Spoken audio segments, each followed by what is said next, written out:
ఈ బంగారం వెండి కొంచెం పడగానే ఇంకా పతనం స్టార్ట్ అయిపోయింది. లక్షకొస్తుంది, 70,000కి వస్తుంది, 50,000కి వస్తుందని చాలా దగ్గర మీరు వింటున్నారు కదా. కానీ కొన్ని డేటా పాయింట్స్ మీకు తెలిసాయంటే అసలు బంగారం వెండి ఇక్కడి నుంచి ఫర్దర్ గా పడుతుందా లేకపోతే పెరుగుతా అన్న పరంగా మీకు క్లారిటీ ఉంటుంది. స్పెషలీ లాస్ట్ 24 అవర్స్ లో రైజ్ అవుతున్న ఇష్యూస్ తోనే ఇవాళ మళ్ళీ బంగారం 1400 పాయింట్లు, సిల్వర్ 3000 పాయింట్ల దగ్గరగా పెరిగింది. సో కాబట్టి బంగారం వెండి రిలేటెడ్ గా ఇప్పటి వరకు మీరు చాలా వీడియోలో చూసేస్తుంటారు. ఆల్మోస్ట్ మీకు ఒక జెనరిక్ డేటా చాలా వరకు ఐడియా వచ్చి ఉంటుంది. దానికి ఇవాల్టి వీడియోలో మాట్లాడుకోబోతున్న ఫ్యాక్టర్స్ ని మీరు యాడ్ చేస్తే మీరు తీసుకునే నెక్స్ట్ స్టెప్స్ బంగారం అండ్ వెండి పరంగా లాజికల్ గా ఉంటాయి. బట్ మోస్ట్ ఇంపార్టెంట్, రష్యాని అయితే కార్నర్ చేస్తున్నారు అమెరికా వాళ్ళు. చాలా స్ట్రాంగ్ గా కార్నర్ చేస్తున్నారు. వాళ్ళ మాట వినేలా ఏం చేస్తే రష్యాని బెండ్ చేయొచ్చు అవి చేసే ప్రయత్నం అమెరికా చేస్తుంది. అందులో భాగంగానే ఇవాళ ట్రంప్ రష్యాకి ఇండియాకి సంబంధం ఆయిల్ పరంగా ఈ ఇయర్ ఎండింగ్ అంతా జీరో అయిపోతుంది అంటున్నారు. India Russia relation towards the oil zero అయిపోతుంది. వాళ్ళిద్దరి మధ్యలో ఉంటున్న బాండింగ్ ఆయిల్ పరంగా ట్రేడ్ పరంగా సున్నా అవబోతుందని నరేంద్ర మోడీ గారు నాకు కాల్ లో చెప్పారని ఎలా చెప్తున్నారు. దానికి ఇంకా మన అఫీషియల్స్ రెస్పాండ్ కాలేదు. దీని గురించి మాట్లాడుకోవాలి. అలాగనే రష్యాని ఏ రకంగా కార్నర్ చేస్తున్నారు, అది ఆయిల్ ప్రైస్ ని ఎలా పెంచే అవకాశం ఉంది, చైనా రిలేటెడ్ గా ఎలాంటి డబుల్ స్టాండర్డ్ ని యూఎస్ ఫాలో అవుతుంది, ఇది కోర్ జియో పొలిటికల్ ఈవెంట్ గా ఇవాళ మార్కెట్ అనాలిసిస్ లో ఉండబోతుంది. అమెరికా చాలా స్ట్రాంగ్ అని మనం అనుకుంటాం కదా, కానీ అమెరికాని ఎలా చైనా బెండ్ చేసింది అండ్ అమెరికా డబుల్ స్టాండర్డ్ గా రష్యా ఈవెంట్ పరంగా ఇండియా చైనాతో ఒక్కొక్కరితో ఎలాంటి వ్యవహార శైలిని ప్రదర్శిస్తుంది అన్నది ఇవాళ వీడియోలో మాట్లాడుకుంటూ ఏ వచ్చిన important update Trump and Modi గారు రిలేటెడ్ వస్తున్న ఏ అప్డేట్ తో ఇవాళ పెరిగిన మార్కెట్ కాస్త పడింది. అండ్ ఇవాళ మార్కెట్ చాలా మందిని సర్ప్రైజ్ చేస్తుంటుంది. ఓపెనింగ్ ఏమో 400 పాయింట్లు ఓపెన్ అవుతుందని ఎలా ఇండికేషన్, ఓపెన్ అయిందేమో 190 పాయింట్, అక్కడి నుంచి ఫాల్ అయ్యి నెగిటివ్ లోకి వెళ్ళిపోతుండడం. రీజన్ ఏంటి వాళ్ళ మార్కెట్ ఆ హై నుంచి వాళ్ళ పడ్డానికి లాజికల్ రీజన్స్ ఏంటనేది కూడా వాళ్ళ వీడియోలో మాట్లాడుకుంటూ మార్కెట్ డేటా కమింగ్ టైమ్స్ లో మీరు అబ్జర్వ్ చేయాల్సిన important events, sector, stocks and business పరంగా ఉన్న ఇంపార్టెంట్ అప్డేట్స్ ని మాట్లాడుకుంటూ ఇవాళ మనం మార్కెట్ అనాలిసిస్ ని ఎండ్ చేద్దాం. Hello friends, welcome to day trader Telugu. Good evening. First gold and silver గురించి మాట్లాడుకుందాం. నిన్న చేసిన వీడియోలో కూడా బంగారం బాగా పడింది. అప్పుడు కూడా నేను వీడియోలో చెప్పింది సెంట్రల్ బ్యాంక్స్ ఒక బయింగ్ గోల్డ్ రిలేటెడ్ గా మనకి అప్డేట్ అవ్వట్లేదు. అది అప్డేట్ అయిన తర్వాత మాత్రమే నిజంగా బంగారం ఇక్కడ ఉండాలా లేదంటే కింద పడాలనేది డిసైడ్ అవుతుంది. డేటా వచ్చాక మాట్లాడుకుందామని ఆ వీడియో అయిపోయిన తర్వాత జరిగిన ఈవెంట్స్ చూడండి. యుఎస్ చైనా పరంగా అన్సర్టనిటీ ఫర్దర్ గా పెరుగుతున్నట్టు మనకు కనిపిస్తుంది. వాళ్ళకి పంపిస్తున్న సాఫ్ట్వేర్ పై యుఎస్ వాళ్ళు రిస్ట్రిక్షన్స్ ని పెట్టాలనుకుంటున్నారని CNBC, Bloomberg, Economics Times, Mint ఇలాంటి ప్రముఖ ప్లాట్ఫామ్స్ అన్నిట్లోనూ మనకి డేటా కనిపిస్తుంది. సో యుఎస్ చైనా పరంగా ఉంటున్న టెన్షన్స్ ఫర్దర్ గా ఎవాల్వ్ అవుతున్నట్లే డేటా ఉందా. అలాగే రష్యా యుక్రెయిన్ రిలేటెడ్ గా యుద్ధాన్ని ఆపాలని ట్రంప్ చాలా గట్టిగా ప్రయత్నిస్తూ నేను ఏదేదో చేస్తున్నాను, 8 యుద్ధాలు ఆపాను, ఇది ఆపితే 9వ యుద్ధం అవుతుంది, ఇది కూడా త్వరలోనే ఆపేస్తానన్నలా అంతా స్టేట్మెంట్స్ చేస్తున్నారా. కానీ ఇక కొద్ది రోజుల్లో ట్రంప్ అండ్ పుతిన్ కలవబోతున్నారు. వాళ్ళిద్దరు డిస్కషన్స్ చేసుకుంటారు. రష్యా యుక్రెయిన్ మధ్యలో యుద్ధం ఆగిపోతుంది, మొత్తం శాంతి వచ్చేస్తుంది అనేదైతే మార్కెట్ లో అంచనాలో నిలిచాయో ఆ మొత్తానికి ఒక స్టేట్మెంట్ చూడండి. ట్రంప్ పుతిన్ టాక్స్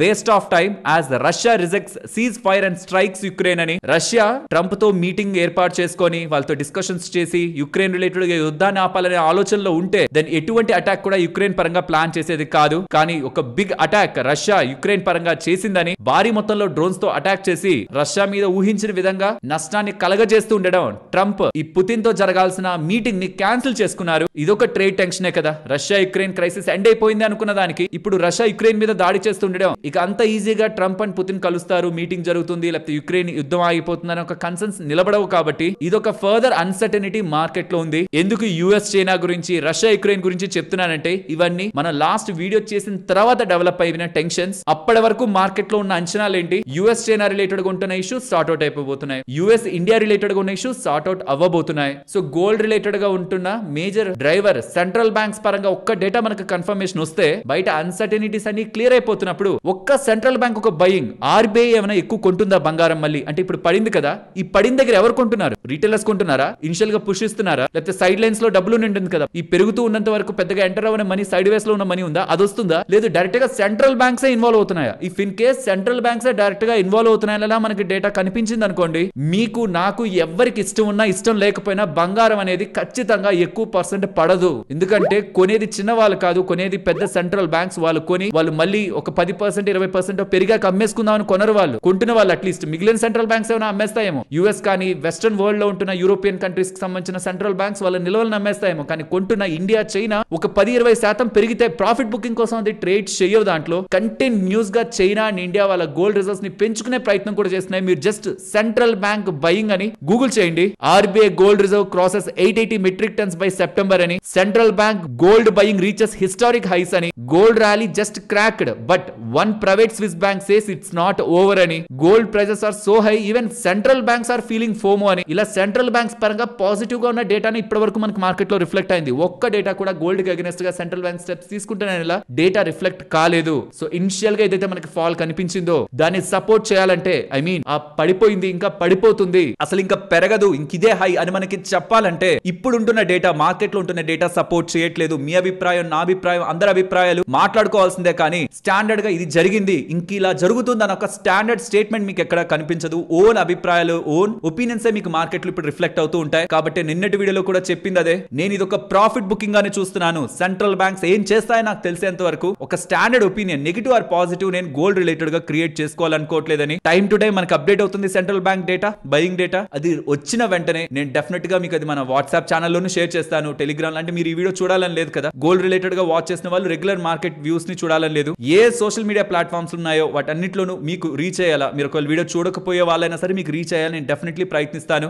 ఆర్ నేను ప్రయత్నించకపోయినా టైం టు టైం మీరే గూగుల్లో India central bank gold buying, China central bank gold buying చేస్తే మీకు ఇలాంటి ఆర్టికల్స్ వస్తాయి. కొంటున్నారా అమ్ముతున్నారా అనేది మీకు క్లారిటీ వచ్చేస్తుంది. అది ఏం చేస్తుందనే దాన్ని బట్టి గోల్డ్ ప్రైస్ కమింగ్ టైమ్స్ లో స్టెబిలైజ్ అవ్వాలా, పడాలా, ఇంకా పెరగాలనేది ఆధారపడి ఉంటుంది. అవి ఇంకా కూడా స్ట్రాంగ్ గా కొంటున్నాయి, ఆర్ ఈ ఫాల్ లో ఇంకా ఎక్కువ కొన్నాయి, గతంలో ఉంటున్న నెలల కంటే ఈసారి ఇంకా ఎక్కువ కొంటున్నాయని అంటే మాత్రం ఆ డేటా పాయింట్ గోల్డ్ పరంగా స్పెషల్లీ స్ట్రాంగ్ యాంకర్ గా ఉంటుంది అనేది గుర్తుంచుకోవాలి. అండ్ ప్యారలల్ గా ఉంటున్న టెన్షన్స్ కూడా, ట్రేడ్ టెన్షన్స్ కూడా మనం క్లారిటీ తెచ్చుకోవాలి. మరి ఇన్ని చెప్తున్నారు, ఇండియా యుఎస్ పరంగా ఉంటున్న ఇష్యూస్ సార్ట్ అవుట్ అయిపోతున్నాయి, అది గోల్డ్ రిలేటెడ్ గా ఇంపాక్ట్ ని తగ్గించొచ్చు, ఆర్బీఐ గోల్డ్ బయింగ్ ని తగ్గించొచ్చు. ఈ డేటా అంతా మాట్లాడుకున్నాం కదా, అందుకే గోల్డ్ అలా డిప్ అయింది అనేది కూడా మాట్లాడుకున్నామా. కానీ ఒక ఇంపార్టెంట్ అప్డేట్ ఇవాళ మార్కెట్ టైంలో, మార్కెట్ మూవ్ అవుతున్నప్పుడు వచ్చింది. నరేంద్ర మోడీ గారు ట్రంప్ ని కలవట్లేదు అనేలా. అది నిజమో కాదో మనకు తెలియదు, ఇవన్నీ కూడా సోర్సెస్ నుంచి వస్తున్నవే. డేటాను చూపిస్తాను, ఎక్స్ప్లెయిన్ చేస్తాను. బట్ దానికి ముందు రష్యాని యూఎస్ఏ ఎలా కార్నర్ చేస్తుంది, చైనా రిలేటెడ్ గా, యూఎస్ రిలేటెడ్ గా, ఇండియా పరంగా ఉంటున్న ఈ ట్రేడ్ పరంగా ఉంటున్న డబుల్ స్టాండర్డ్స్ ని ఫస్ట్ మాట్లాడుకునే ప్రయత్నం చేద్దాం. బట్ ఫైనలీ గోల్డ్ రిలేటెడ్ గా ఒకటి కంక్లూజన్ ఇవ్వాలనుకుంటున్నాను.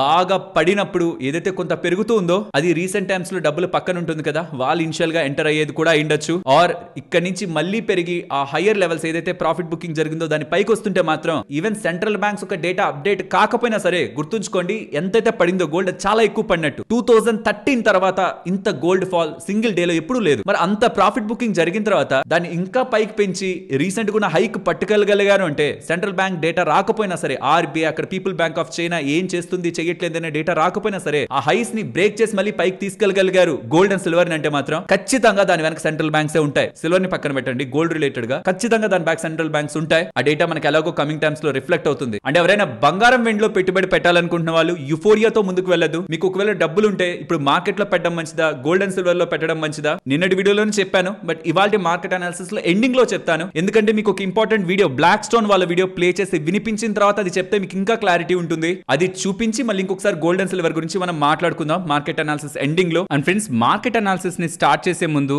మార్కెట్ క్లోజ్ అయిపోయాక, వీడియో రికార్డ్ చేసేసాక ట్రంప్ రిలేటెడ్ గా 3 PM వాషింగ్టన్ టైంలో, ఒకవేళ ఇండియా టైమింగ్ లో చూసారనుకోండి 9.5 hours యాడ్ చేయాలి దీనికి. అలా చూస్తే రేపు మార్నింగ్ 12:30 AM కి ఏమైనా అప్డేట్ చేస్తారనేది చూడాలి. మేక్ ఎన్ అనౌన్స్మెంట్ అంటున్నారు. మార్కెట్ లో ఉంటున్న అంచనాలు ఏంటంటే చైనా రిలేటెడ్ గా ఏదైనా టారిఫ్ ని ప్లాన్ చేయబోతున్నారా, సోయా రిలేటెడ్ గా వాళ్ళు ఏం కొనట్లేదు కదా అని వాళ్ళ మీద ఏమైనా విరుచుకు పడతారా, మరి ఇండియా పరంగా ఏదైనా స్టేట్మెంట్స్ ఉంటాయా, ఇండియా చైనానే కదా ఈ మధ్యలో తను టార్గెట్ చేస్తున్నది. సో ఇది మార్కెట్ క్లోజ్ అయ్యాక వస్తున్న అప్డేట్. ఒకవేళ ఏ మాత్రం ఇంపార్టెంట్ అప్డేట్స్ ఉన్నా అది ఈ వీడియో ఒక కామెంట్ సెక్షన్ లోనే నేను మీకు అది అప్డేట్ చేస్తాను షూర్ గా. నిజంగా అంత ఇంపార్టెంట్ బిగ్ థింగ్స్ ఉంటే నేను వీడియో రూపంలో కూడా మీ ముందుకు తీసుకొచ్చే ప్రయత్నం చేస్తాను రేపటి మార్నింగ్. అంత బిగ్ ఇంపాక్ట్ ఏదైనా ఉంటే ప్రాబబుల్లీ ట్రంప్ ఏమైనా బిగ్ స్టేట్మెంట్స్ చేస్తారనే ఒక ఊహాగానాలతో కూడా గోల్డ్ అండ్ సిల్వర్ పెరుగుతూ ఉండొచ్చు. చూద్దాం అసలు ఎలాంటి స్టేట్మెంట్స్ తన దగ్గర నుంచి ఉంటాయని. ఇప్పుడు main point, US India Russia relations పరంగా ఏం కామెంట్స్ చేసిందో చూడండి. నాతో నరేంద్ర మోడీ గారు మాట్లాడారు. ఇప్పుడే రష్యా రిలేటెడ్ గా మేము కొంటున్న ఆయిల్ ని చాలా తగ్గించేస్తున్నాం. ఇయర్ ఎండింగ్ కల్లా, ఇప్పుడు ఎంత ఇయర్ ఎండింగ్ అంటే ఇది అక్టోబర్ అయిపోయింది, నవంబర్ డిసెంబర్ 2 నెలల్లో రష్యా రిలేటెడ్ గా ఇండియా కొంటున్న ఆయిల్ ని కంప్లీట్ గా జీరో చేసేపోతుంది. అది నరేంద్ర మోడీ గారు నాతో కాల్ చేసి చెప్పారు. మాట్లాడుకునే ముందు ఇండియా కంటే ఎక్కువ ఎవరు కొంటున్నారు రష్యా దగ్గర నుంచి క్రూడ్ ఆయిల్? మీ అందరికీ తెలుసు ఆన్సర్, చైనా అని. అదే చైనా రిలేటెడ్ గా క్రూడ్ ఆయిల్ పరంగా ఏం మాట్లాడారో వింటే అందితే జుట్టు అందకపోతే కాళ్ళు అన్నది ఎలా తనకి సరిపోతుందో మీకు అర్థమవుతుంది. సోయాబీన్ బయింగ్ అనేది చైనా చేయకపోవడం వల్ల యుఎస్ లో రైతులు చాలా ఇబ్బంది పడుతున్నారని, ఎలా అయినా వాళ్ళ దగ్గర ఉన్న సోయాబీన్ ని చైనా వాళ్ళకి అమ్మాలని పలుమార్లు చైనాతో మా దగ్గర ఉన్న సోయాబీన్ ని కొనుక్కోండి అనే మాట్లాడారు. కొనుక్కోకపోతుండడం, ఇప్పుడు సాఫ్ట్వేర్ ని పంపించడం మానేస్తానంటున్నారు. అంతేకాని రష్యా దగ్గర నుంచి క్రూడ్ ఆయిల్ మీరు కొనడం ఆపండి, అవ్వకపోతే నేను ఇది చేస్తాను అది చేస్తాను అనట్లేదు. ఎందుకంటే ఫస్ట్ వీళ్ళ దగ్గర నుంచి సోయాబీన్ కొనట్లేదు, వాళ్ళ దగ్గర నుంచి రేర్ ఎర్త్ మ్యాగ్నెట్స్ రావట్లేదు. దాంతో ఏ ఇండస్ట్రీస్ ఇంపాక్ట్ అవుతాయి, అసలు అది ఎంత ఇంపార్టెంట్ రీసెంట్ వీడియోలో మాట్లాడుకున్నాం. ఇప్పుడు మళ్ళీ కొత్తగా రష్యన్ ఆయిల్ గురించి మాట్లాడి యూజ్ ఏం లేదని, చైనా రష్యా ఆయిల్ పరంగా తనని మాత్రమే టార్గెట్ చేయగలరు. రష్యా విషయంలో అది ఎప్పటి నుంచో మనకు వస్తున్నదే. ఇప్పుడు ఇంపార్టెంట్ పాయింట్,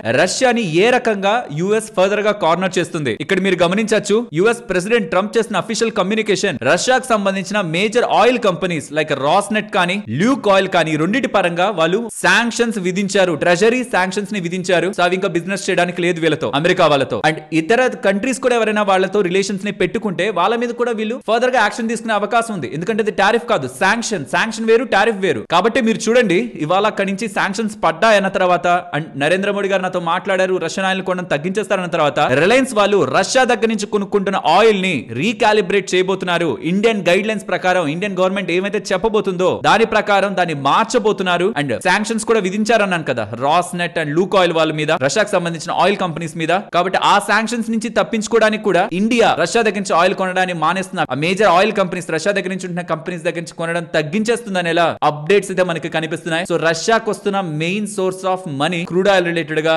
నేచురల్ గ్యాస్ పరంగా, ఇతర ఎనర్జీ సోర్సెస్ పరంగానే. బట్ అందులో ఇండియా టాప్ కాకపోవచ్చు, టాప్ చైనానే క్రూడ్ ఆయిల్ పరంగా. స్పెషల్లీ అది తగ్గించదు, అసలు వాళ్ళకి అవసరమే లేదు. తగ్గిస్తేనే మేము ఇది చేస్తామనే ఒక ప్లేస్ లో యుఎస్ కూడా లేదు. కానీ ఇండియా తగ్గిస్తుంది అనేలా ట్రంప్ చెప్తున్నారు. సీరియస్లీ ఒకవేళ రష్యా నాకు హెల్ప్ కావాలి, నాకు డబ్బులు కావాలి, యుక్రెయిన్ రిలేటెడ్ గా వార్ ని ఫండ్ చేయాలంటే నాకు డబ్బులు అవసరం అవుతుంది, మీరు నా దగ్గర నుంచి ఆయిల్ కొనుక్కోండి అని ఒకవేళ రష్యా అడిగినా సరే భారత్ వెనక్కి వస్తుందా? బికాస్ ఆఫ్ ట్రంప్ వేస్తున్న టారిఫ్ల కోసం వచ్చేదే అయితే ముందుగానే వచ్చేస్తుంటారు కదా. ఇంతకాలం వెయిట్ చేసి లాస్ట్ లో రష్యా దగ్గర నుంచి ఆయిల్ కొనకూడదని డిసైడ్ అవ్వాలనుకుంటే అది ముందే మన గవర్నమెంట్ చేసేస్తుండేదేమో. సో నాకు ఇది ఒక్కటి క్లారిటీ రావట్లేదు. ఎందుకంటే ఇండియన్ గవర్నమెంట్ చెప్పట్లేదు క్లియర్ గా. ఎస్, నరేంద్ర మోడీ గారు ఒప్పుకున్నారు, నాకు కాల్ వచ్చింది ట్రంప్ దగ్గర నుంచి, దివాళీ విషెస్ చెప్పారు, ఇద్దరం కలిసి ముందుకు వెళ్దాం, ఇరు దేశాలు కలిసి ముందుకు వెళ్దాం అనేలా స్టేట్మెంట్స్ కనిపించాయి. మరి అదే నిజమైతే ఆసియన్ మీట్ లో కూడా association of south east Asian nations పరంగా జరిగే meeting 26th and 28th October కొద్ది రోజుల్లో జరిగే మీటింగ్ కి నరేంద్ర మోడీ గారు హాజరవ్వాలి కదా. ఎందుకంటే మార్కెట్ లో ఎక్స్పెక్టేషన్స్ ఏంటంటే నరేంద్ర మోడీ గారు ఆ మీటింగ్ కి హాజరై ట్రంప్ రిలేటెడ్ ఒక డీల్ ని కుదురు చేసుకుంటారు. ఆసియన్ మీటింగ్స్ లో ట్రంప్ అండ్ మోడీ గారు కలవబోతున్నారు, మీటింగ్ అయిపోబోతుంది, వాళ్ళిద్దరి మధ్యలో discussions and trade deal announcement అప్పుడు ఉండొచ్చేమో అని మార్కెట్ లో ఎక్స్పెక్టేషన్ బిల్డ్ అయింది. కానీ నరేంద్ర మోడీ గారు ఇవాళ 10 o'clock కి మార్కెట్ ఓపెన్ అయిన తర్వాత బాగా పెరిగిందా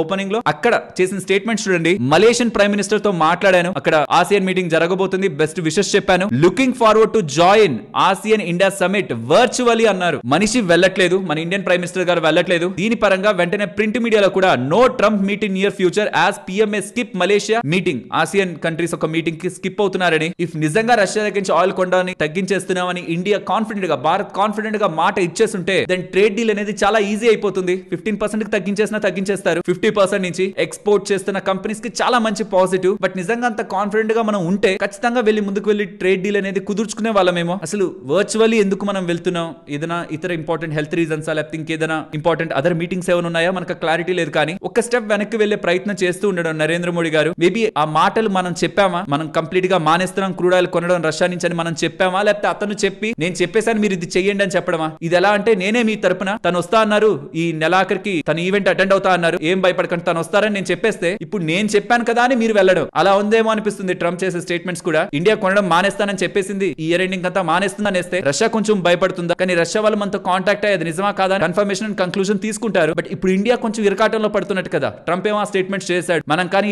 డెడ్ లైన్ లోపు కానీ అక్కడ తగ్గించకపోతే ఫర్దర్ యాక్షన్స్ ఏదైనా ఉండొచ్చేమో అని ఇండియా మీద ప్రెషర్ పెట్టే ప్రయత్నంలో ఆ టాక్టిక్ ఏమైనా ట్రంప్ ఫాలో అవుతున్నాడా అనేది మేజర్ క్వశ్చన్. ప్రాబబ్లీ అది మార్కెట్ ఏమైనా గెస్ట్ చేసి ఇంత అవసరం లేదు అది అలా చెప్తున్నాడంటే అది రియల్ కాదని మార్కెట్ గెస్ట్ చేసి ఏమైనా ప్రాఫిట్ బుకింగ్ జోన్ లోకి వెళ్ళిందా? దీని గురించి మార్కెట్ అనాలిసిస్ లో మాట్లాడదాం లేండి. బట్ రష్యాని సీరియస్ గా ఏ లెవెల్లో కార్నర్ చేస్తున్నారో చూడండి. యాక్చువల్లీ యూరోపియన్ యూనియన్ వాళ్ళు 2024 జూలైలోనే ఈ రష్యాకు సంబంధించిన ఆయిల్ మేజర్ ఎవరెవరైతే ఇప్పుడు లూక్ ఆయిల్ కానీ రోస్నెట్ కానీ వీళ్ళు ఉన్నారో వాళ్ళ మీద శాంక్షన్స్ ఆల్రెడీ విధించారు. రీసెంట్ గా నయారా ఎనర్జీ ఉంటుంది ఇండియాకి సంబంధించి, వాళ్ళు ఈ రష్యాకు సంబంధించిన వాళ్ళతో డీలింగ్ కుదుర్చుకొని యూరోపియన్ కంట్రీస్ కి అమ్ముతున్నారు ఆయిల్ డెరివేటివ్స్ అని, వాళ్ళ మీద కూడా శాంక్షన్స్ ని ఆర్ రిస్ట్రిక్షన్స్ ని విధించే ప్రయత్నం యూరోపియన్ కంట్రీస్ చేశానేలా రీసెంట్ టైమ్స్ లో మనకి డేటా ఉంది. సో ఎక్కడెక్కడ నట్స్ ని టైట్ చేస్తే రష్యాకి పెయిన్ ఫీల్ అవుతుందో అదంతా చేస్తున్నారు. ఫైనలీ ఇండియా ఎలాగో చెప్పట్లేదు, ఇండియా మీద ఇండైరెక్ట్ గా ప్రెషర్ పెట్టేద్దామని ఇండియానే స్టేట్మెంట్స్ చేస్తుందని ఎలా తనే ఓపెన్ స్టేట్మెంట్ చేశారు. సో నాకు ఇది ఒక్కటే క్లారిటీ రావట్లేదు, ఇది నిజంగా ఇండియా సైడ్ నుంచి ఉన్న వెర్షన్ అయితే US president Trump Narendra Modi గారితోనే ఈ స్టేట్మెంట్ మీరు ఓపెన్ చేయండి, పబ్లిక్ చేయండి అని అడుగుండొచ్చు. మన తరపున ఆయన ఎందుకు స్టేట్మెంట్ చేయాలి? మీ అభిప్రాయాలు ఏంటో చెప్పండి.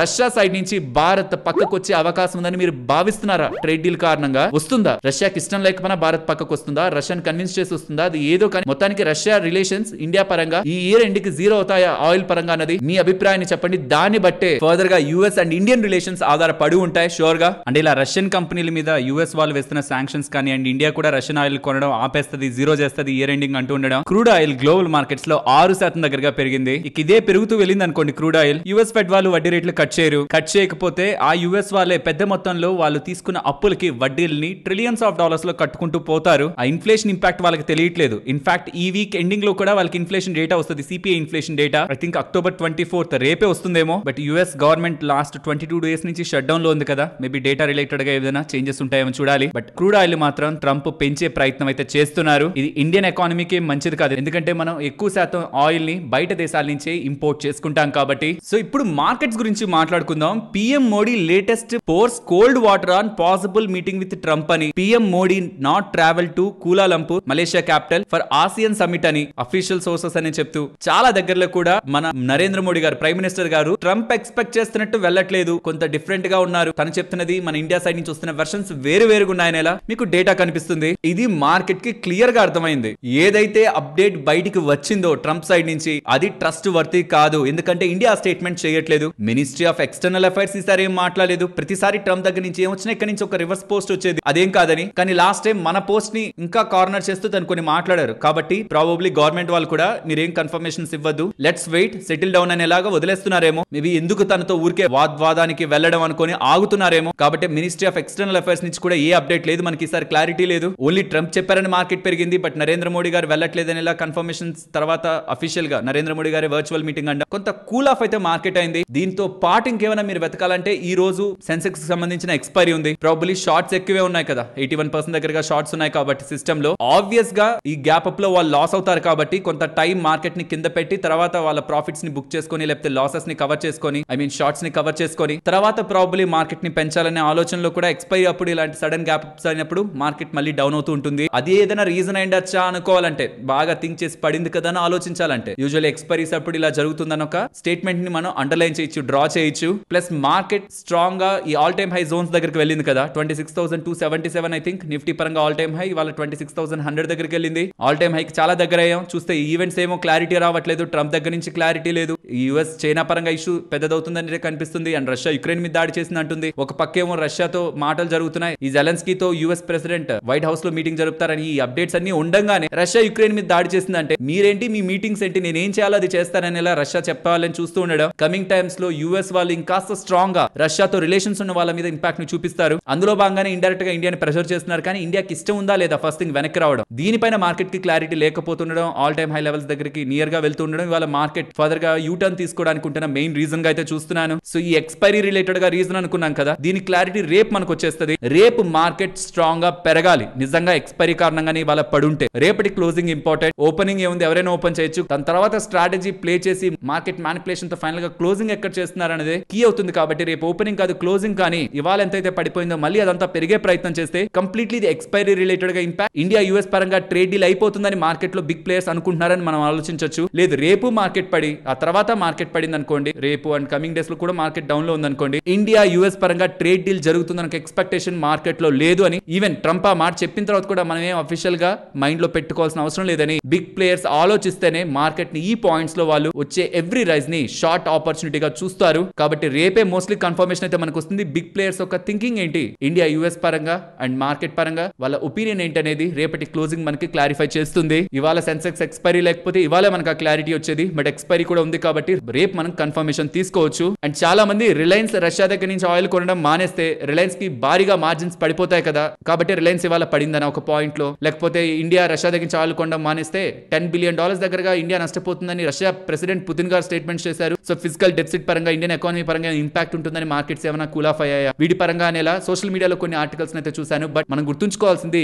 ఇండియా రష్యా పరంగా ఏదైతే ప్రీమియం మనకు నడుస్తూ వచ్చిందో, అంటే మనం వాళ్ళ దగ్గర నుంచి ఏదైతే డిస్కౌంట్ లో కొనడం స్టార్ట్ చేసామో ఆయిల్ ని, అది స్టార్టింగ్ లో చాలా ఎక్కువ ఉండేది, తర్వాత బాగా తగ్గించేశారు. ఇన్ఫాక్ట్ అది పెంచుతారనేలా డిస్కషన్స్ ఉన్నాయి కానీ పెంచలేదు. సో అది I think $13 to $15 per barrel దగ్గర నుంచి $2 per barrel కూడా పడిపోయింది. చాలా తక్కువే ఇప్పుడు నడుస్తూ ఉంది, ఎందుకంటే చైనా కూడా యాక్టివ్ గానే కొంటుంది. అంత తగ్గించి మరీ అమ్మేయాల్సిన అవసరం రష్యా కూడా లేదు. ప్రాబబ్లీ వెనక్కి వెళ్తా ఉంటే ఏమైనా మంచి ఆఫర్స్ ఇస్తారేమో కానీ హ్యూజ్ మార్జిన్స్ అయితే కాదు. ఎస్ సమ్ నెగిటివ్ ఇంపాక్ట్ అయితే ఉంటుంది, బట్ దాని యుఎస్ తో జరిగే ట్రేడ్ డీల్ అనేది బ్యాలెన్స్ చేస్తుంది. ఇక్కడ జరిగేది మనీ పరంగా కాదు, కాదు ఇష్యూ. రష్యా పరంగా మనకి చాలా టైస్ ఉన్నాయి, స్ట్రాంగ్ టైస్ ఉన్నాయి, పర్టికులర్ గా డిఫెన్స్ పరంగా ఉంది. కానీ అవి ఏమి లేకపోతే మనకి ప్రాబ్లం వచ్చినప్పుడు ఒక కంట్రీని అడగాలి, వాళ్ళు మనకి ఖచ్చితంగా బ్యాక్ చేస్తారు అనుకుంటే అలా కాన్ఫిడెంట్ గా మనం ముందుకు వెళ్లి అడగగలిగే ఒకే ఒక కంట్రీ ప్రెసెంట్ ఉంటున్న వరల్డ్ జియోపొలిటికల్ ఈవెంట్స్ లో రష్యా స్టార్టింగ్ ప్లేస్ లో ఉంటుంది. సో ఇది మోస్ట్ ఇంపార్టెంట్ అనమాట. కమింగ్ డేస్ లో ఇండియా రష్యా రిలేషన్స్ పరంగా ఎలా స్టాండ్ అనేది మనం తీసుకుంటాం, దాంట్లో బెనిఫిట్ అయితే చెందుతాం. రష్యా దగ్గర నుంచి ఆయిల్ లేకుండా బెనిఫిట్ చెందుతాం, దాన్ని ఆపేసి యుఎస్ నుంచి ట్రేడ్ డీల్ పెంచుకున్నా అక్కడ మనం బెనిఫిట్ చెందుతాం. బట్ అల్టిమేట్ గా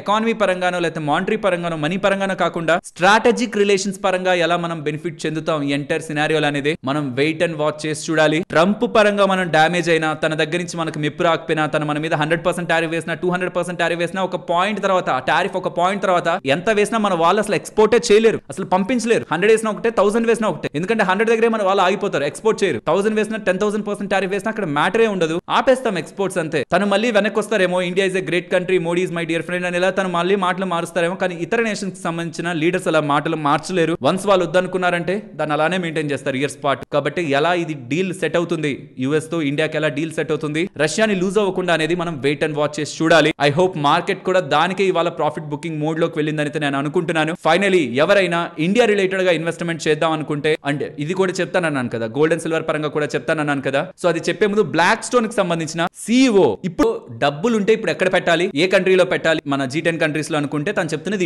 ఇండియాలో అంటే మనం నిఫ్టీలో అనుకుందాం. సో ఇప్పుడు నా దగ్గర డబ్బులు ఉంటే నేను నిఫ్టీలో పెడతానా, గోల్డ్ లో పెడతానా? నేను నిఫ్టీలోనే పెడతాను. ఎందుకంటే నిఫ్టీ గోల్డ్ పెరిగినంతలా పెరగలేదు, కొంత వాల్యూ ఉంది. అండ్ జియోపొలిటికల్ కారణాల చేత, గ్లోబల్ గా ఉంటున్న ఇష్యూస్ చేత మార్కెట్ కొంత పడింది. పడ్డవేంటి, ఇప్పుడు ఆల్ టైమ్ హై దగ్గర ఉంది కదా అంటే గ్లోబల్ మార్కెట్స్ అన్నింటినీ ఒకసారి టాలీ చేయండి, స్టిల్ మన మార్కెట్స్ ఇంకా వెనకే ఉన్నాయి. Even Nifty to gold ratio అని ఒకటి ఉంటుంది, అది కూడా నిఫ్టీనే ఫేవర్ చేస్తూ ఉంది. కాబట్టి డబ్బులు ఉంటే నేను నిఫ్టీలో పెట్టడానికి, స్టాక్ మార్కెట్ లో పెట్టడానికి ఇంట్రెస్ట్ చూపిస్తాను. దాని అర్థం గోల్డ్ పడిపోతుందని కాదు, మీనింగ్ అర్థం చేసుకోవాలి. ఇది ఫాస్ట్ గా వెళ్తుంది, ఇది ఫాస్ట్ గా వెళ్తుంది అంటే ఇది ఫాస్ట్ గా వెళ్తుందని చెప్పడం, ఇది ఆగిపోతుందనా వెనక్కి వెళ్ళిపోతుందని కాదు. అది అసలు ఆగిపోతుందా, ఐ మీన్ గోల్డ్ ఆగిపోతుందా వెనక్కి వెళ్తుందా అని చెప్పాలంటే దానికి సెంట్రల్ బ్యాంక్స్ ఒక డేటా కావాలనే పదే చెప్తున్నాను. జియోపొలిటికల్ టెన్షన్స్ అని కూల్ అవ్వలేదు, ఇండియా యుఎస్ రిలేషన్స్ కూడా సార్ట్ అవుట్ అయ్యాయనేలా ట్రంప్ అన్నారు. కానీ ఇవాళ మోడీ గారు ఇచ్చిన స్టేట్మెంట్స్ తో అదేం లేదనేలా, అసలు అంత సీరియస్ గా ఉంటే వెళ్ళి మీట్ అవుతారు కదా, మరి ఎందుకు వెళ్ళట్లేదనేలా క్వశ్చన్ మార్క్స్ రైజ్ అవుతున్నాయి. వీటన్నిటికీ మనకి కమింగ్ డేస్ లో కన్ఫర్మేషన్ కావాలి. ప్రాబబ్లీ గోల్డ్ అండ్ సిల్వర్ కూడా ఆ కారణాలు అయితే కొంత పెరిగినట్లయితే అర్థమవుతుంది. సెంట్రల్ బ్యాంక్స్ ఒక బయింగ్ మాత్రమే గోల్డ్ ఒక డైరెక్షన్ డిసైడ్ చేస్తుంది. ఈ లోపు ఏం జరుగుతున్నా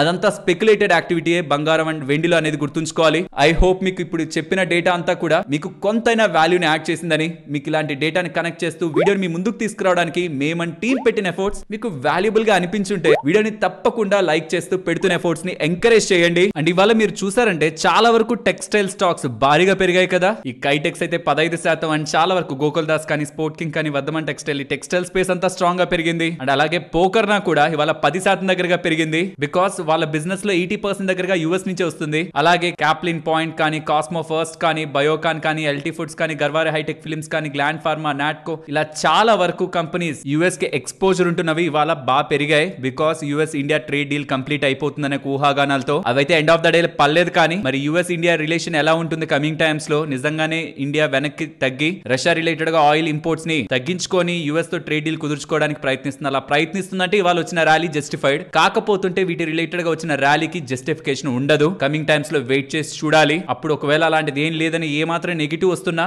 ఇదే స్టాక్స్ లో ఇంపాక్ట్ ఉంటుందన్న విషయాన్ని కూడా గుర్తుంచుకోవాలి. ఫ్రెండ్స్, మార్కెట్ ని టైం చేయలేం, లేకపోతే ఒకటి పెరుగుతుందా పడుతుందా అని ఎవరికి తెలియదని మనం అనుకుంటుంటాం కదా. దానికి లైవ్ ఎగ్జాంపుల్ హిందుస్థాన్ జింక్. వాళ్ళు జింక్ పరంగా, సిల్వర్ పరంగా బిజినెస్ చేస్తూ ఉంటారు, వాటిని అమ్ముతూ ఉంటారు. వాళ్ళు ఏం చేశారో తెలుసా, సెకండ్ హాఫ్ ఆఫ్ FY26 లో, అంటే ఈ ఇయరే ఇంకా కంప్లీట్ అవ్వలేదు కదా, సెకండ్ హాఫ్ March 31st కి కంప్లీట్ అవుతుంది 2026 కి. అప్పటి వరకు ఎంతైతే మేము సిల్వర్ ని ప్రొడ్యూస్ చేస్తామో ఆ సిల్వర్ ఎంతో వీళ్ళకి క్లారిటీ ఉండేసరికి దాని మొత్తాన్ని కూడా $37 దగ్గర సిల్వర్ ప్రైస్ కి హెడ్జ్ చేసేశారు. అంటే ఫ్యూచర్స్ ని సెల్ చేసి పెట్టారు. అక్కడి నుంచి ఎంత పెరిగింది, $37 నుంచి సిల్వర్ ఎంత పెరిగింది, $50 దాటేసింది. పోనీ 50 వేసుకున్నా 35% దగ్గరగా వాళ్ళు వాళ్ళ లాభాన్ని వదులుకున్నట్టు, బికాస్ వాళ్ళు సిల్వర్ ఫ్యూచర్స్ ని హెడ్జ్ చేసి పెట్టుకున్నారు కాబట్టి. అలా కాకుండా జస్ట్ కామ్ గా వదిలేస్తుంటే పెద్ద మొత్తంలో లాభం హిందుస్థాన్ జింక్ వాళ్ళు చూసేవాళ్ళు సిల్వర్ ప్రైస్లు పెరగడం కారణంగా. మరి ఇప్పుడు వీళ్ళు తప్పు చేసినట్ట అంటే కాదు, ఎందుకంటే వీళ్ళ బిజినెస్ ని ప్రొటెక్ట్ చేసుకోవాలని చూశారు. ఇప్పుడు అదే అక్కడి నుంచి సిల్వర్ ధర పడుంటే వీళ్ళు నష్టపోయేవాళ్ళు కదా. ఇన్ఫాక్ట్ గోల్డ్ జ్యువెలర్స్ కూడా మీకు బయట తనిష్క్ కానీ, టైటాన్ కానీ, ఎవరైనా సరే బయట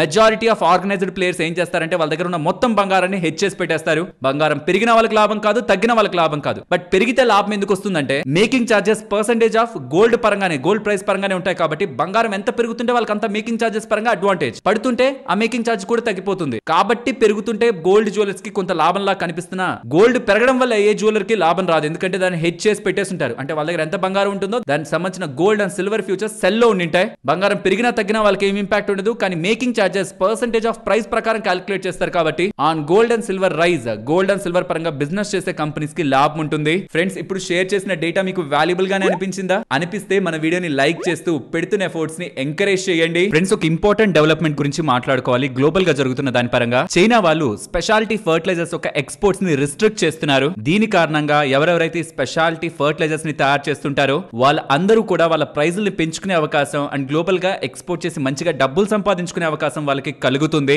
దీని కారణంగా ఫర్టిలైజర్ కంపెనీస్ కి లాభమా? మరి ఆ ఫర్టిలైజర్ కంపెనీస్ ఏవి? మీరు చూస్తే ఇవాళ రామా ఫాస్ఫేట్ 10% దగ్గరగా పెరిగింది, జువారీ 5% దగ్గరగా అప్పర్ సర్క్యూట్ లో పెరిగి లాక్ అయింది. ఈవెన్ ఆరిస్ ఆగ్రో లిమిటెడ్ కూడా 7% దగ్గరగా పెరిగి లాక్ అయింది. కానీ ఈ స్టాక్ లను ఎవరైనా కొందాం అనుకుంటుంటే ఇది కూడా ఆలోచించాలి. కొన్ని కంపెనీలు రాష్ట్రీయ కెమికల్స్ ఫర్టిలైజర్స్ కానీ, నేషనల్ ఫర్టిలైజర్స్ కానీ and Indian potash limited IPL కానీ ఇవన్నీ కూడా రష్యన్ కంపెనీస్ తో టైఅప్ అయి ఈ ఫర్టిలైజర్స్ పరంగా వర్కౌట్ చేస్తున్నాయని, ఒకవేళ అంతా కరెక్ట్ గా అయితే మంచిగా వాళ్ళ ప్రొడక్షన్ ని పెంచుకొని వీటి పరంగా బిజినెస్ చేసేందుకు చూస్తున్నాయని ఎలా డేటా కనిపిస్తుంది. సో ఆరిస్ ఆగ్రో కానీ, జ్యువారీ ఆగ్రో కానీ, రామా ఫాస్ఫేట్స్ కానీ ఏవైతే ఇవాళ బస్ కనిపించిందో వాటికే ఉంటున్న బిజినెస్ కాదది. కమింగ్ టైమ్స్ లో ఇతర కంపెనీస్ కూడా ఎంటర్ అయ్యే అవకాశం ఉంది. బట్ ఓవరాల్ ఫర్టిలైజర్స్ పరంగా ఉంటున్న బస్ కి చైనా వాళ్ళ ఇంపాక్ట్ అనేది రీజన్ అని తెలుసుకోవాలి. ఇదంతా ఎందుకు చెప్తున్నానంటే ఏదైనా ఒక కంపెనీకి భారీ లాభం అనుకునే ముందు ఇంకే ఇతర కంపెనీస్ కి ఆ లాభం వచ్చే అవకాశం లేదా? ఇంకెవరితో టైప్ అయి బిజినెస్ ని పెంచుకుంటాయా? సో ఏ మోట్ అయితే మీరు ఇప్పుడు థింక్ చేస్తున్నారో అది షార్ట్ టర్మ్ మోటా, లాంగ్ టర్మ్ లో ఆర్ మీడియం టర్మ్ లో అట్లీస్ట్ కంటిన్యూ అయ్యే మోటా? వీటి మీద వర్కౌట్ చేయకుండా మాత్రం జస్ట్ బజ్ ఉందని మాత్రం ముందుకు వెళ్ళిపోవద్దు. ఆల్రెడీ దీని పరంగా కొన్ని కంపెనీస్ కూడా వర్కౌట్ చేస్తున్నాయి. సో రామా ఫాస్ఫేట్స్ 10% పెరిగింది,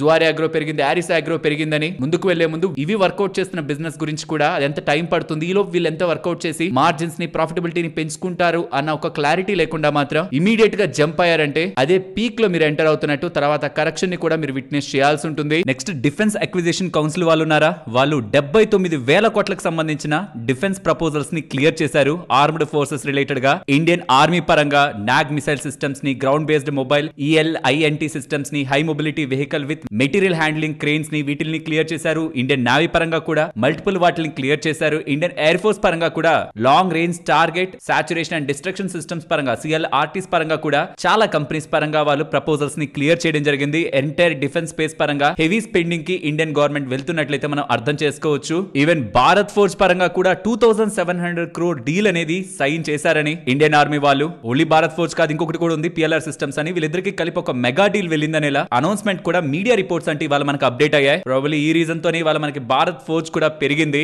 సైర్మా SGS వాళ్ళు ఉన్నారా? వాళ్ళు 170 crore పెట్టి ఒక కంపెనీని అక్వైర్ చేస్తున్నారు. సోలార్ ఇన్వర్టర్స్ స్పేస్ లో ఉంటున్న K solar energy private limited అనే కంపెనీని అక్వైర్ చేస్తున్నారు. 49% దగ్గరగా వాటాని. ఇంకొక 51% వాటా ఎవరు అక్వైర్ చేస్తున్నారంటే ప్రీమియర్ ఎనర్జీస్ వాళ్ళు అక్వైర్ చేస్తున్నారు. సో సైర్మా SGS వాళ్ళు కొంత, ప్రీమియర్ ఎనర్జీస్ వాళ్ళు కొంత. మెజారిటీ స్టేక్ అక్వైర్ చేస్తుంది ప్రీమియర్ ఎనర్జీస్ 51%, సైర్మా SGS వాళ్ళు 49%. ఇంతకీ ఏ కంపెనీ అని చెప్పాను? K solar energy private limited. అది పూణే బేస్డ్ సోలార్ ఇన్వర్టర్స్ ని తయారు చేసే కంపెనీ. FY25 లో 342 crore దగ్గరగా వాళ్ళకి రెవెన్యూ ఉంది. PM సూర్య ఘర్ ముఫ్త్ బిజ్లీ యోజనలో ఈ మధ్యకాలంలో సోలార్ ఇన్వర్టర్స్ పరంగా మంచి బిజినెస్ నడుస్తుంది కదా, కాబట్టి వాళ్ళ రిలేటెడ్ గా ఉంటున్న బిజినెస్ ని వీళ్ళు కొంటున్నట్లయితే మనకి డేటా అయితే అప్డేట్ అవుతుంది. K సోలార్ వాళ్ళ capacity 5 lakh inverters per annum అనమాట. మంచి అక్విజిషన్. బట్ ఇన్ఆర్గానిక్ బిజినెస్, వీళ్ళ కోర్ బిజినెస్ అయితే కాదు. సైర్మా SGS పరంగా బోండాడా ఇంజనీరింగ్ వాళ్ళకి 1050 crore విలువ చేసే LOI లెటర్ ఆఫ్ ఇంటెంట్ అనేది ఆదాని గ్రూప్ వాళ్ళ దగ్గర నుంచి లభించిందని, నెక్స్ట్ 1 year లో ఇది వీళ్ళు బిజినెస్ ని అందిస్తారని సోలార్ పవర్ ప్రాజెక్ట్ పరంగా గుజరాత్ లో ఉంటున్న ప్రాజెక్ట్ 650 మెగావాట్ ప్రాజెక్ట్ పరంగా వీళ్ళకి ఆర్డర్ లభించినట్లు అప్డేట్స్ అయితే బోండాడా గ్రూప్ వాళ్ళు చేస్తున్నారు. క్యాప్లిన్ పాయింట్ వాళ్ళకి US FDA కి సంబంధించిన NOD green signal hyper tension drug పరంగా వచ్చింది. 20 mg and 40 mg infusion bags related గా వీళ్ళకి అప్రూవల్ వచ్చినట్టు. $68 million ఉంటున్న మార్కెట్ సైజ్ లోకి వీళ్ళు ఇప్పుడు ఎంటర్ అవుతున్నట్టు. రీసెంట్ గానే 4 ANDs వీళ్ళకి అప్రూవ్ అయ్యాయి. ఫర్దర్ గా ఇప్పుడు ఇంకొకటి హైపర్ టెన్షన్ పరంగా ఈ ఒక ప్రొడక్ట్ లాంచ్ ని 2028 లో ప్లాన్ చేస్తున్నట్లు చెప్తున్నారు. పేస్ డిజిటెక్ వాళ్ళకి సెకి దగ్గర నుంచి 1159 crore విలువ చేసే BESS order, battery energy storage systems order లభించినట్టు. 600 మెగావాట్ పరంగా వీళ్ళకి BESS ఆర్డర్ లభించిందని, 10 years సర్వీస్ అండ్ మెయింటెనెన్స్ పరంగా కూడా వీళ్ళకి ఇందులోని ఆర్డర్ లోని ఇంక్లూజన్ ఉందని, 13 months లో వీళ్ళు సప్లై చేస్తారట. 16 months లో కమిషనింగ్ కూడా చేస్తారు, పవర్ ప్రొడక్షన్ కూడా ఆ ప్రొడక్ట్ రిలేటెడ్ గా వర్కింగ్ కూడా వీళ్ళు స్టార్ట్ చేస్తారు 16 months లో అనేలా పేస్ డిజిటెక్ వాళ్ళు చెప్తున్నారు. ఎయిర్ ఫ్లో రైల్ టెక్నాలజీ గురించి మాట్లాడుకోవాలి. వీళ్ళకి 73 crore 93 lakhs విలువ చేసే ఆర్డర్ ICF చెన్నై వాళ్ళ దగ్గర నుంచి లభించిందని, నెక్స్ట్ 12 to 18 months లో ఈ ఆర్డర్ ని ఎగ్జిక్యూట్ చేస్తారని చెప్తున్నారు. అండ్ మీరు చూసారా మెజారిటీ ఆఫ్ ఫైనాన్షియల్ ప్లాట్ఫామ్స్ లో అమెజాన్ వాళ్ళు 5 లక్షల దగ్గరగా జాబ్స్ ని 2033 లోపు కట్ చేసేసేపోతున్నారు. ఈ ఏఐ ని యూస్ చేసుకొని రోబోటిక్స్ అండ్ ఆటోమేషన్స్ ఒక సహాయంతో మనుషులే లేకుండా జాబ్స్ ని 500,000 కట్ చేయబోతున్నారు. కమింగ్ టైమ్స్ లో 5 లక్షల జాబ్స్ తీసేయబోతున్నారని అమెజాన్ వాళ్ళు చెప్తున్నారు. కానీ యూజువల్ గా నాకు ఈ మధ్య కాలంలో ఒక క్వశ్చన్ వచ్చింది. ప్రతి ఒక్క కంపెనీలోనూ ఏఐ వర్క్ చేసేసింది అనుకోండి, ఐ మీన్ ఎంప్లాయీస్ కి డబ్బులే వెళ్ళట్లేదు అనుకోండి, మరి ఎకానమీలో ఎవరు స్పెండ్ చేయాలి? మరి ఎకానమీలో స్పెండ్ చేయడం తగ్గిపోతే ఈ అమెజాన్ దగ్గర నుంచి ప్రొడక్ట్స్ ఎవరు కొనుక్కోవాలి? సో యూజువలీ ఒక నెట్వర్క్ అనేది ఒకటి ఉంటుంది క్యాష్ ఫ్లో రిలేటెడ్ గా ఎకానమీలో. దాన్ని డిస్టర్బ్ చేయకుండా ఏ లెవెల్లో మనం ఏం చేస్తున్నా అది ఓకే, ఒక సర్టైన్ లెవెల్ వరకు వర్క్ ఫోర్స్ ని ఇంపాక్ట్ చేస్తున్నా అది కూడా okay. But just because margins ని పెంచుకుందాం, ప్రాఫిట్స్ ని పెంచుకుందాం అని మొత్తం అందరినీ తీసేసి ఏఐ తోనే నడిపేశారనుకోండి, ఇనిషియల్ గా ప్రాఫిట్స్ ఇస్తున్నా ఎకానమీలోకి మనీ వెళ్ళకపోవడం, జాబ్ కట్, అన్ఎంప్లాయ్మెంట్ ఎక్కువ ఉండడం, ఆటోమేటిక్ గా ఎకానమీ మీద అది ఇంపాక్ట్ చూపిస్తుంది. తర్వాత వీళ్ళు ఎన్ని రోబోట్స్ పెట్టుకున్నా, ఎన్ని ఏఐలు పెట్టుకున్నా, అమ్మాలంటే ప్రొడక్ట్సే కదా అమ్మాలి, కొనాలంటే మనుషులే కదా కొనాలి, ఏఐ వచ్చి కొంత కదా. సో ఇలా చూస్తున్నప్పుడు ఈ మధ్యకాలంలో జాబ్స్ తీసేస్తారు అని చూస్తున్నప్పుడు ఆబ్వియస్లీ దీని రిలేటెడ్ గా కొంత కన్సర్న్స్ అయితే మనకుంటాయి. బట్ గుర్తుంచుకోండి, ట్రాక్టర్ వచ్చినప్పుడు ఎద్దుల బండ్లకి ఇంకా టైం పోయింది, అది నడిపే వాళ్ళకి ఏ యూజ్ ఉండదు అనుకున్నారు. ఎవల్యూషన్స్ వచ్చిన ప్రతిసారి కూడా ముందున్న వాళ్ళకి ఏ యూజ్ ఉండదు, వాళ్ళకి వర్క్ ఉండదు అనుకున్నారు. కానీ అవి చేస్తున్న వాళ్ళే వస్తున్న దాన్ని కూడా నేర్చుకుంటే దాంట్లో కూడా వాళ్ళు ఇంప్రూవ్ అయ్యే అవకాశం ఉంటుంది. కాబట్టి స్కిల్స్ మీద కొంత ఫోకస్ పెట్టండి. ఏఐ రిలేటెడ్ గా మీరు ఉంటున్న ఫీల్డ్ లో ఫ్యూచరిస్టిక్ గా ఏం చేస్తే మనం ఆ ఫీల్డ్ లో మనల్ని టచ్ చేయరనే దాని మీద ఖచ్చితంగా వర్క్ చేయండి. ఈ మధ్య కాలంలో ఏఐ యొక్క ఇంపాక్ట్ చాలా ఎక్కువగా కనిపించేలాగైతే డేటా అయితే అప్డేట్ అవుతూ ఉంది. అండ్ ఇవాళ చూసారా మీరు, గోల్డ్ లోన్ ఇచ్చే కంపెనీస్ అన్ని కూడా బాగా పడ్డాయి, మనపురం కానీ ముతూత్ కానీ. ఇది ఎందుకంటే వీళ్ళు ఎల్టీవీ, లోన్ టు వాల్యూ అనే ఒక పోర్షన్ పెట్టుకొని ఉంటారు. మంచిగా పెరుగుతుంది అనుకోండి, బంగారం డబుల్ అయిపోయింది అనుకుందాం. అంతకు ముందు బంగారం తాకట్టు పెట్టి 100 రూపాయలు తీసుకున్నాడు, ఇప్పుడు 200 తీసుకుంటాడు. వడ్డీ వాళ్ళకి 200 మీద కదా క్యాలిక్యులేట్ అవుతుంది. వీళ్ళకి ఏమి ఇంపాక్ట్ లేకుండానే మనపురంకి ముతూత్కి ఎక్కువ డబ్బులు వస్తుంది వడ్డీ రూపంలో. అదే గోల్డ్ పడిపోయింది అనుకోండి, తక్కువ దాని మీద వీళ్ళు డబ్బులు ఇవ్వాలి ముందున్న దానికంటే, అప్పుడు వీళ్ళకి వచ్చే వడ్డీ కూడా తగ్గుతుంది. సో బంగారం ఎంత పెరుగుతుంటే వీళ్ళకి అంత లాభం వడ్డీ పరంగా. కానీ ఎప్పుడైతే బంగారం పెరుగుతున్నది కాస్త డిస్టర్బ్ అయి కొంత వోలటైల్ గా మూవ్ అవుతుందో,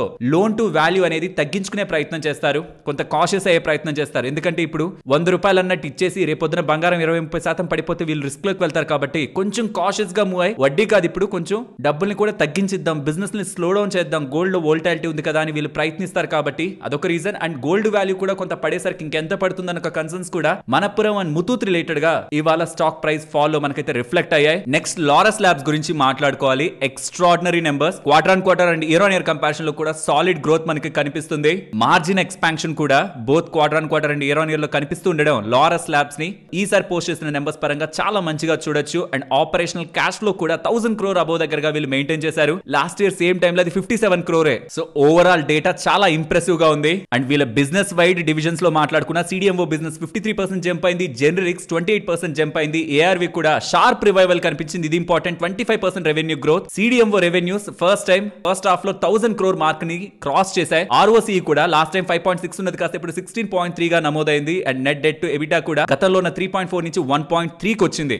అండ్ స్ట్రాటజిక్ ఇన్వెస్ట్మెంట్ కూడా ఆర్విక్ థెరపెటిక్స్ అనే కంపెనీలో $2 million దగ్గరగా వీళ్ళు చేస్తున్నట్టు. Next generation antibody drug కాంజుగేట్స్ technology and research and development పరంగా వీళ్ళకి యాక్సెసిబిలిటీ దొరుకుతుందని, వీళ్ళ సేల్స్ లో 15% క్యాపెక్స్ నే కంటిన్యూ చేస్తున్నట్టు లారస్ ల్యాబ్స్ వాళ్ళు చెప్తున్నారు. ఓవరాల్ డేటా అండ్ కామెంటరీ బాగుంది. Next HUL numbers market expectations ని బీట్ చేస్తున్నాయి. బీట్ రెవెన్యూ కానీ, మార్జిన్స్ కానీ, ప్రాఫిట్ కానీ ఎక్స్పెక్టేషన్స్ ని బీట్ చేస్తూ వీళ్ళు నెంబర్స్ ని పోస్ట్ చేశారు. బట్ ఇది కాదు, FMCG లో ఎప్పుడు కూడా మనం వాల్యూమ్స్ ని చూస్తాం, కొంత ఫ్లాట్ గానీ ఈసారి వాల్యూమ్స్ వస్తున్నా నెక్స్ట్ కమింగ్ టైమ్స్ లో వీళ్ళు బెటర్ వాల్యూమ్స్ ని, మార్జిన్స్ ని ఇంప్రూవ్ చేసుకుంటూ గ్రో అవుతారని మేనేజ్మెంట్ ఇస్తున్న గైడెన్స్, స్ట్రాంగ్ అవుట్లుక్ వీళ్ళ పరంగా చెప్తూ ఉండడం. అండ్ ఇంటర్మ్ డివిడెండ్ కూడా 19 రూపీస్ పర్ షేర్ దగ్గరగా వీళ్ళు ప్రకటించారు. ఓవరాల్ నెంబర్స్ ప్రెసెంట్ ఉంటున్నవి ప్లస్ వాళ్ళు ఇస్తున్న గైడెన్స్ వీటిని మర్జ్ చేసి చూసినప్పుడు మార్కెట్ ఎక్స్పెక్టేషన్స్ అనేది బీట్ చేస్తూ ఉంది. సరే మరి ఇక ఉండనా, మరొక ఇంట్రెస్టింగ్ వీడియోతో మళ్ళీ మిమ్మల్ని కలుస్తాను. అంతవరకు టేక్ కేర్, జై హింద్.